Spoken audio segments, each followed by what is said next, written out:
ঝুঁকিপূর্ণ ভবনে পাঠদান চলছে নোয়াখালীর সুবর্ণচরের চরবাটা সরকারি প্রাথমিক বিদ্যালয়।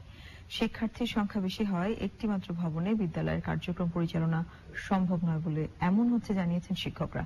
মোস্তফা মল্লিকের রিপোর্ট। নোয়াখালীর সুবর্ণচর উপজেলার চরবাটা প্রাথমিক বিদ্যালয়টি স্থাপিত হয় 1942 সালে।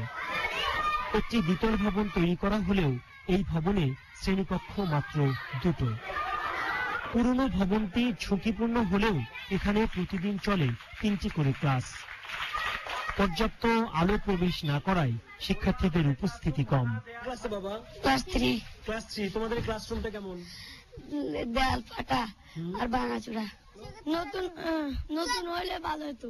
আমি যে একটা ফ্যান আর লাইট দিলে এই স্কুলটা ভালো হতো। অনেক ফাটাচোরা, এখন আমরা কি করব, পড়ালেখা করতে একটু কষ্ট হয়, ওটার মতো যদি হতো ভালো হতো। শিক্ষকরা বলছেন শিক্ষা অধিদপ্তরকে বিষয়টি জানানো হয়েছে। ইউনূস স্যার একটা লিখিত পরিপত্র দিয়েছে, এটা পরিত্যক্ত, কিন্তু আমরা এক শিফটের স্কুলে আমাদের শিক্ষক সংখ্যা হলো 10 জন, স্টুডেন্ট প্রায় 600। তো আমরা ক্লাস 3, 4, 5 দুইটা করে সেকশন করছি। এখন আমার বাধ্য হয়ে 2টা ক্লাস এই ভবনটাতে নিতে হচ্ছে। আমি আবার আমার স্কুলের ছবি দিয়ে মন্ত্রণালয়ে একটা আবেদন করছি ডিপিও বরাবর, কিন্তু দুর্ভাগ্য হলো এটা যে আমি এখনো কোনো ভবন পাইনি।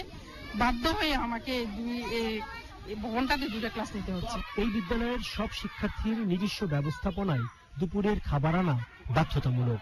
সরকার বলছে আনন্দদায়ক শিক্ষার কথা।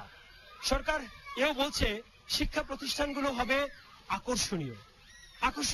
অনেক বিদ্যালয় হয়েছেও বটে, তবে এর মধ্যে এমন অনেক শিক্ষা প্রতিষ্ঠান রয়েছে যেগুলো এখনো এরকম করুণ অবস্থায়। তৃণমূল পর্যায়ের এই শিক্ষার্থীরা বলছে আনন্দদায়ক শিক্ষার জন্য আনন্দদায়ক অবকাঠামো খুব জরুরি। নোয়াখালীর সুবর্ণচরের চরবাটা সরকারি প্রাথমিক বিদ্যালয় থেকে মোস্তফা মল্লিক, চেন্নাই। এবারে নিটুল টাটা আন্তর্জাতিক সংবাদ।